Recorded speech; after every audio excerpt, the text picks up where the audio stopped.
बिस्मिल्लाहिर्रहमानिर्रहीम। अस्सलातु वस्सलामु अलैका या रसूलुल्लाह व अला आलिका व सहाबिका या हबीबल्लाह। बिल्कुल मुख्तसर सी बात, बग़ैर इधर उधर की बातें किए डायरेक्ट अपने मौक़िफ़ पे आता हूँ कि वज़ीर आज़म का कौम से खिताब। एक मुनाफ़िक़ की चर्ब ज़ुबानी के सिवा कुछ न था। इमरान नियाज़ी की मक्कारियों का मुख्तसर जवाब। पहली चालाकी, इमरान नियाज़ी ने कहा, सफ़ीर निकालने से फ्रांस को कोई फ़र्क नहीं पड़ेगा। खुल्लम खुल्ला झूठ, क्योंकि फिर इसी तकरीर में खुद ही कहा कि अगर सफ़ीर निकाला तो तमाम यूरोपीय ममालिक हमसे बाइकाट करेंगे। अजीब बात है इमरान नियाज़ी, अगर तुम कहते हो कि फ़र्क नहीं पड़ेगा तो फिर तमाम यूरोपीय ममालिक बाइकाट क्यों करेंगे? तो सुनो नियाज़ी, सफ़ीर निकालने से बहुत ज़बरदस्त फ़र्क पड़ेगा, क्योंकि इनके सफ़ीर निकालने से इनके सफ़ीर को निकाले जाने में इनकी शदीद तौहीन और बेइज़्ज़ती है।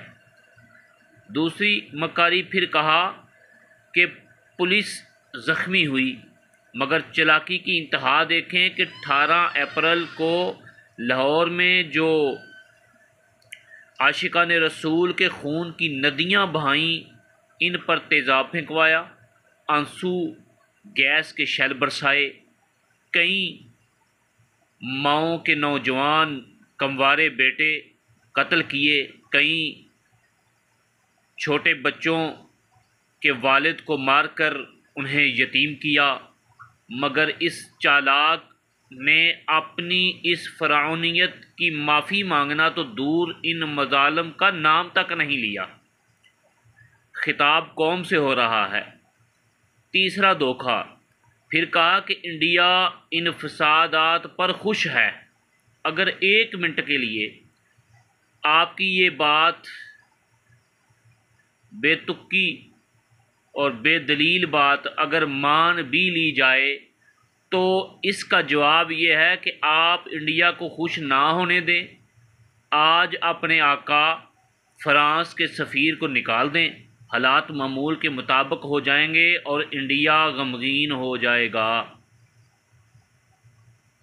चौथी मुनाफ़िकत, तुमने कहा कि अगर फ्रांस के सफ़ीर को निकाल दिया तो माली नुकसान होगा, महंगाई बढ़ जाएगी। पाकिस्तानियों ज़रा गौर से सुनना, इंसाफियों ज़रा गौर से सुनना। देखो तो महंगाई की बात कर कौन रहा है? बेशर्म इंसान, तू भी महंगाई और मईशत की बात कर सकता है? कुछ शर्म है तुझ में? तेरी इस बोंगी का क्या जवाब दूं? महंगाई का जो तूफ़ान तेरे दौर में है वो तो 70 साला तारीख़ में शायद कभी हो। और ऐ बदबख्त इंसान, ये जुमला बोलने से पहले तू मर क्यों नहीं गया?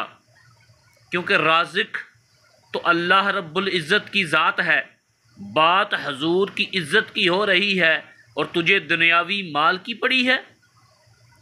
और नादान इंसान, तू एक दफ़ा फ्रांस का सफ़ीर निकाल के देखता तो सही। खुदा की कसम, हजूर के सदक़े गैब से वो बरकतें मिलती जो तेरे वहमो गमान में भी नहीं थी। सहाबा के पास क्या दुनियावी दौलत और ताकत थी? नहीं, बल्कि इश्क़ रसूल की ताकत थी, जिसकी वजह से उन्होंने उस वक़्त के फ्रांस से भी ज़्यादा ताकतवर ताकतों से टक्कर ली और कामयाब हुए। और कुछ नहीं तो उनको ही सोच ले और उनके नक्शे कदम पर चलने की कोशिश ही कर ले। पांचवी गद्दारी, वज़ीर आज़म की गद्दारी इंतहा देखें कि वो बार बार ये कहता रहा कि मैंने अक़वाम मुत्तहिदा में ये कहा, फ़लाँ फ़ोन पे ये बोला, वग़ैरह वग़ैरह।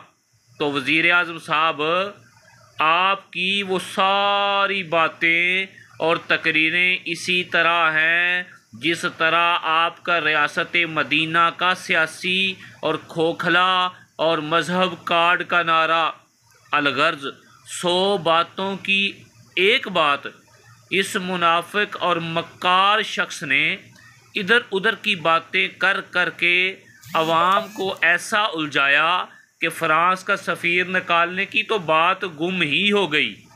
आखिर में यही कहूँगा कि फ़्रांस के हकीकी ग़ुलाम, तेरी मुनाफ़िकत के क्या कहने, और ये कि तेरी गुफ्तार, तेरे किरदार, तेरे अंदाज़ पे थू। ए हाकिम वक़्त, तेरे झूठ के हर बाज़ार पे थू। तू लटेरों की तरह अंदर से मुनाफिक निकला, तेरे अंदाज़े सियासत, तेरे इंसाफ पे थू।